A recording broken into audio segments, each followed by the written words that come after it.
हरे कृष्ण। श्री कृष्ण चरित्रामृतम भाग 4। श्री कृष्ण सखा मनसुख।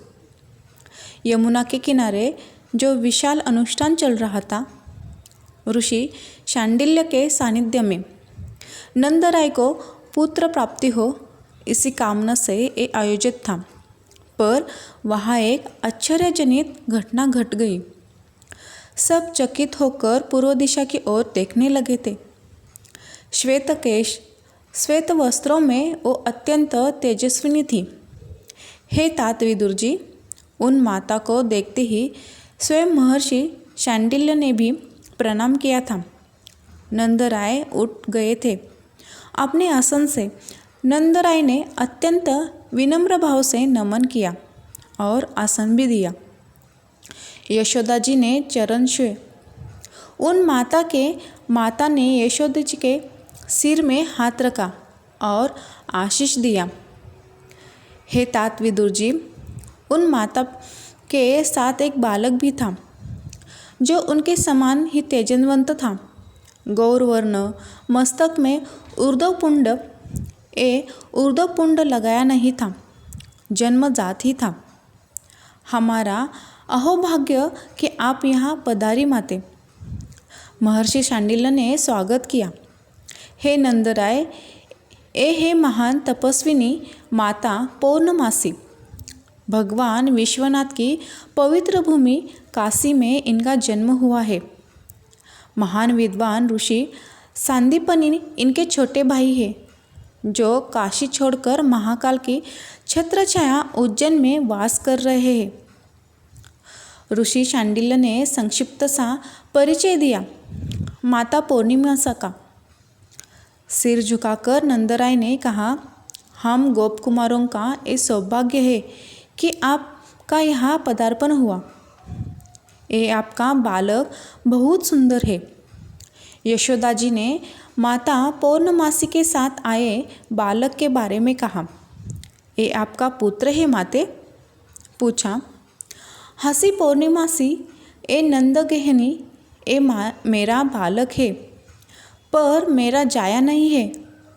फिर पौर्णमासी ने अपनी बात भी बता दी। मेरे पिता ने जब मैं अबोध थी तभी मेरा विवाह किसी विद्वान ऋषि के साथ तय कर दिया था।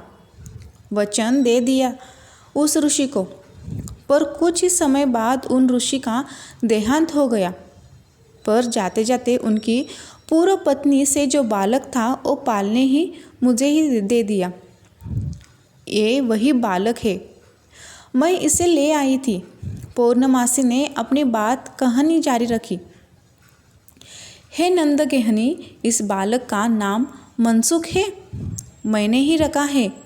ये सबके मन को सुख पहुंचाता है, हर समय मुस्कुराता रहता है। वेद का कभी अध्ययन नहीं किया इसने, किंतु संपूर्ण वेद किया इसने। संपूर्ण वेद इसके कंठस्थ है। विद्याधन में इसका कभी मन ही नहीं लगा, पर काशी के विद्वानों को ये जब देखो तब हरा देता था।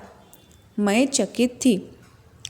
एक दिन ये समझ मुझे ही कहने लगा, मेरा सखा आ रहा है, मेरा सखा के पास मुझे ले चलो।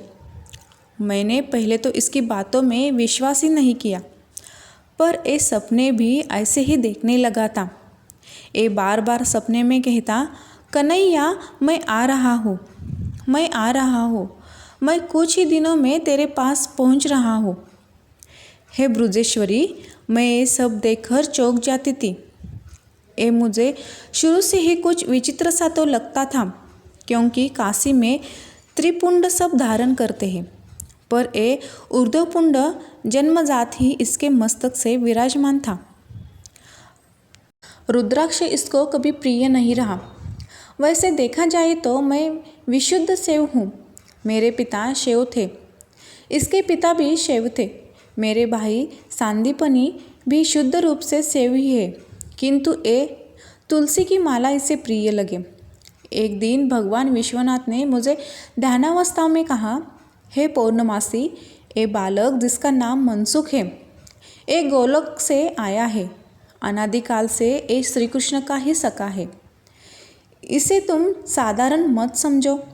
गोकुल में श्री कृष्ण अवतार ले रहे हैं, वहीं जाओ और इस बालक के साथ तुम भी वहीं रहो। ये आदेश मिले मुझे भगवान विश्वनाथ से। बस उसी समय से मनसुख जिद्द पकड़ने लगा कि मेरा सखा प्रकट होने वाला है गोकुल में, मुझे जाने दो। मेरा सखा मुझे कह रहा है तू पहुँच गोकुल में। माँ चलो गोकुल, ये माँ सबको कहता है। हंसी पूर्णमासी से कहते हुए हर नारी जात को ये माँ कहता है। लड़की होनी चाहिए, चाहे हो इससे छोटी भी क्यों न हो, माँ ही कहेगा ये, पर मैं आपको मैया कहूँगा। बालक मनसुख चिपक गया था यशोदा जी के आंचल से। क्यों क्यों कहेगा तू इन्हें मैया, पूर्णमासी ने छेड़ा। क्योंकि मेरा सखा इन्हें मैया कहता है ना, कहेगा ना।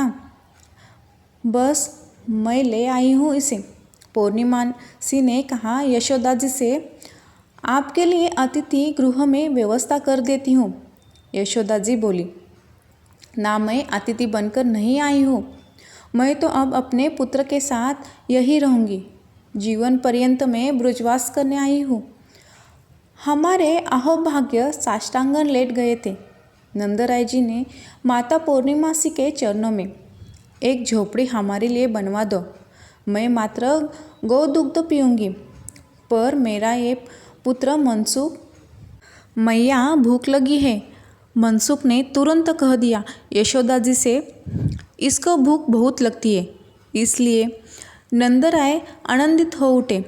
मनसुख को देखकर ये हमारे साथ ही रहेगा, जब कन्हैया आएगा तब भी रहूँगा। मनसुख ने पहले से ही कह दिया।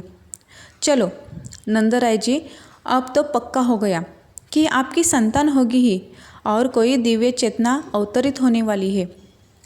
ऋषि सैंडिल्य ने प्रसन्न होकर कहा, दिव्य चेतना नहीं भैया, सैंडिल्य पूर्ण ब्रह्म ही अवतरित हो रही है। पूर्णमासी ने नेत्रों को बंद करके गदगद कंठ से ये बात कही। अब तो प्रकृति झूम उठी थी। गोकुल की क्यों संपूर्ण ब्रजमंडल आनंद धारा में बह रहा था।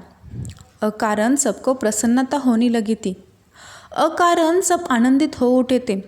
जब देखो तब मोर नृत्य करते थे। पक्षियों का कलरव कभी भी शुरू हो जाता था। हे विदुर जी, योगियों के हृदय में जब ब्रह्म साक्षात्कार की स्थिति होती है, तब जैसा योगी का हृदय हो जाता है, वैसा ही आज बाहर प्रकृति का हो रहा है। दिव्य अद्भुत। मौन हो गए थे उद्धव ये कहते हुए, हरे कृष्णा।